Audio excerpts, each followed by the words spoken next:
Good afternoon friends, चलिए start करते हैं। अब हम अपना पार्ट 4 जिसमें हमारा पहला क्वेश्चन है कवकों की सेल वॉल किससे बनी होती है। जो हमारे कवक होते हैं, कवक का मतलब फंजाई की सेल वॉल किससे बनी होती है, तो फंजाई की सेल वॉल किससे बनी होती है, काइटिन से। अगला क्वेश्चन है कवकों द्वारा रिजर्व मतलब संचित भोज्य पदार्थ किस रूप में संचित होता है। मतलब जो स्टोर्ड फूड आइटम होता है कवक का, किसका, फंजाई का, वो क्या होता है। जैसे इंसानों में जो हमारा एक्स्ट्रा फूड है उसको हम किस में स्टोर कर लेते हैं, ग्लाइकोजन के फॉर्म में, ठीक है। तो वैसे ही कवक फंजाई भी हैं, उनमें भी स्टोर्ड फूड है वो किसके रूप में स्टोर होता है, ग्लाइकोजन के रूप में होता है, ठीक है। जब भी उनकी बॉडी में एनर्जी की ज़रूरत होगी तो ग्लाइकोजन दोबारा कन्वर्ट हो जाएगा, ठीक है, और उन्हें क्या प्रोवाइड कराएगा, एनर्जी।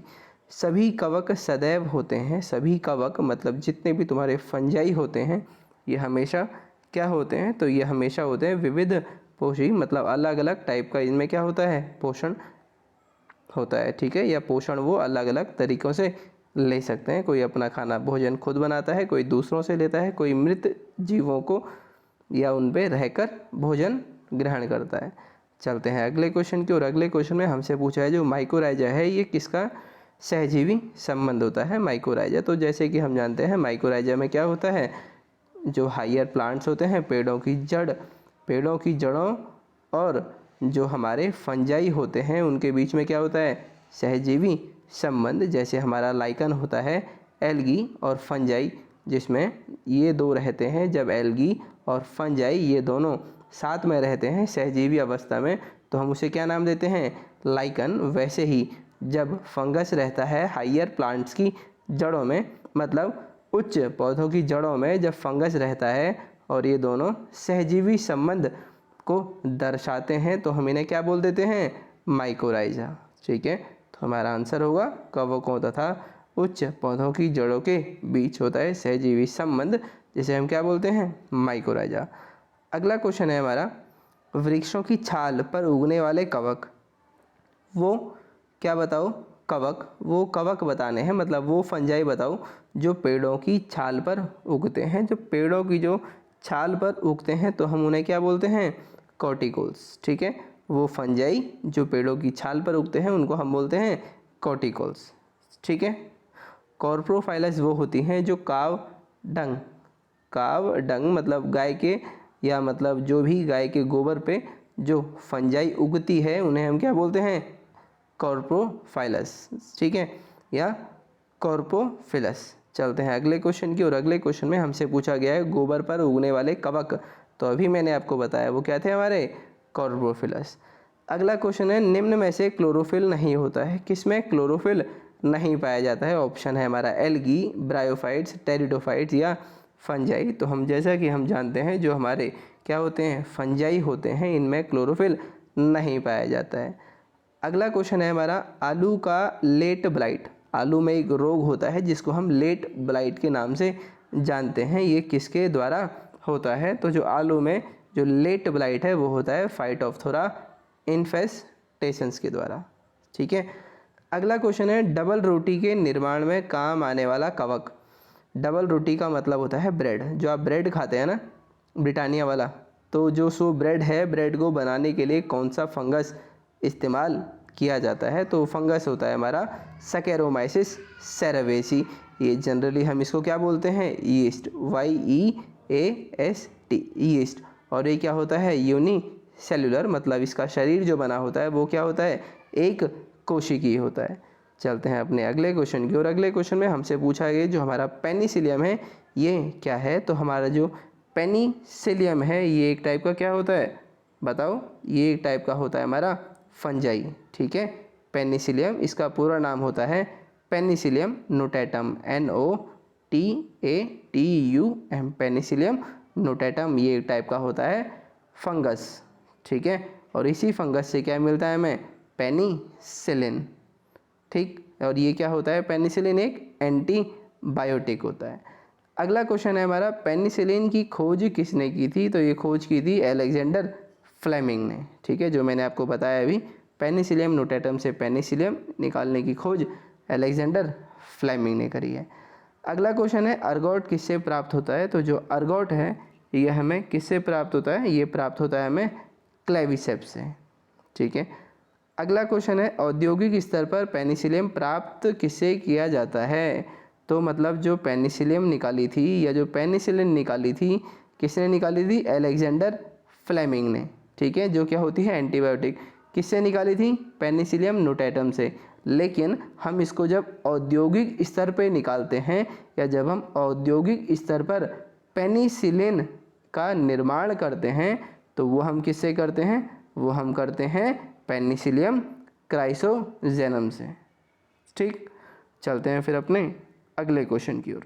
अगले क्वेश्चन में हमसे पूछा गया है जब गेहूं के गुथे हुए आटे में यीस्ट कोशिकाएं मिलाई जाती हैं तो डबल रोटी कोमल और छिद्र युक्त हो जाती है। कहने का मतलब है जब आप गेहूं के आटे में यीस्ट डालते हो, यीस्ट का मतलब फंगस जिसका नाम था सैकेरोमाइसिस, ये मिलाते हो तो डबल रोटी कोमल हो जाती है और छिद्र युक्त हो जाती है। ठीक है, किसके कारण? क्योंकि जब आपने आटे में ये फंगस मिलाई तो फंगस क्या करता है? इसमें CO2 गैस उत्पन्न कर देता है और उसी CO2 गैस के उत्पन्न होने के कारण उसमें क्या हो जाते हैं? छेद हो जाते हैं। क्योंकि मान लो आपका ये ब्रेड बनाया है या जो रोटी बनाई है इसमें आप यीस्ट डाल देंगे तो क्या होगा? वो CO2 गैस ऊपर आने की कोशिश करेगी, ऊपर आने की कोशिश करेगी तो जहाँ जहाँ से निकलेगी वहाँ पे क्या हो जाएंगे? छेद हो जाएंगे। ठीक है, उसे ही बोला है छिद्रयुक्त और कोमल हो जाती है। ठीक है, तो इसका आंसर है CO2 का उत्पादन कर रोटी को स्पंजी बना देती है। अगला क्वेश्चन है हमारा यीस्ट में कायिक जनन होता है। यीस्ट में कायिक जनन का मतलब होता है वेजिटेटिव रिप्रोडक्शन। तो वेजिटेटिव रिप्रोडक्शन जो होता है यीस्ट में होता है बडिंग, और बडिंग को हिंदी में बोलते हैं मुकुलन द्वारा। ठीक है, तो वेजिटेटिव रिप्रोडक्शन होता है बडिंग, पहला होता है बडिंग और दूसरा होता है फिजन। ठीक है, इन दो के कारण ही क्या होता है यीस्ट में? कायिक जनन, वेजिटेटिव रिप्रोडक्शन। अगले क्वेश्चन की ओर हम चलते हैं। अगला क्वेश्चन हमसे पूछा गया है निम्नलिखित में से कौन खाने योग्य कवक है? वो फंजाई बताओ जिसको हम खा सकते हैं। तो वो क्या होता है हमारा? अगेरिकस, जो कि आप सभी लोगों के घर में भी बनता होगा। उसे क्या बोलते हैं? मशरूम। ठीक है, यही क्या होता है? जो वेजिटेरियन होते हैं उनके लिए प्रोटीन का अच्छा सोर्स माना जाता है। ठीक है, चलते हैं अगले क्वेश्चन की ओर। अगले क्वेश्चन में हमसे पूछा है LSD किससे प्राप्त होती है? तो ये LSD जो है ये हमें किससे प्राप्त होती है? तो ये हमें प्राप्त होती है एक फंजाई से जो कि कवक होता है। अगला क्वेश्चन है विस्तृत स्पेक्ट्रम प्रतिजैविकी किससे उत्पन्न होते हैं? इसमें हमसे पूछा गया है विस्तृत का मतलब लार्ज स्पेक्ट्रम एंटीबायोटिक हमें किससे उत्पन्न होते हैं? तो हमें इसका आंसर बताना है। तो वो होते हैं हमारे स्ट्रेप्टोमाइसिटीज। स्ट्रेप्टोमाइसिटीज प्रोड्यूस करते हैं लार्ज स्पेक्ट्रम एंटीबायोटिक। चलते हैं फिर अपने अगले क्वेश्चन की ओर। अगले क्वेश्चन में हमसे पूछा गया है स्ट्रेप्टोमाइसिन को किसने पृथक किया? स्ट्रेप्टोमाइसिन को किसने अलग किया? तो वो कौन है हमारे? वो हैं वॉक्समैन। वॉक्समैन ने क्या किया है? स्ट्रेप्टोमाइसिस को अलग किया है।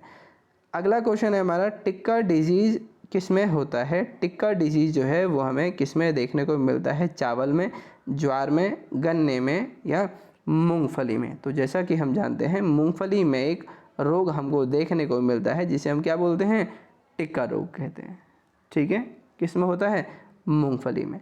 चलते हैं अगले क्वेश्चन की ओर। अगले क्वेश्चन में हमसे पूछा गया है गन्ने में लाल सड़न रोग मतलब रेड रॉट डिसीज, या गन्ने में आप देखते होंगे लाल लाल हो जाता है उसके तने में, वो किसके द्वारा उत्पन्न होता है?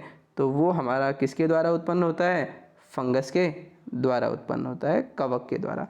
अगला क्वेश्चन है सामान्य खाद्य छत्रक क्या होता है? सामान्य खाद्य छत्रक का मतलब है, छत्रक का मतलब होता है, मान लो आपने कभी मशरूम देखा हो, मशरूम में ये ऊपर का जो हिस्सा होता है इसे बोलते हैं छत्रक। ठीक है, तो देखो जो छत्रक होता है, सामान्य खाद्य छत्रक जो होता है ये क्या होता है?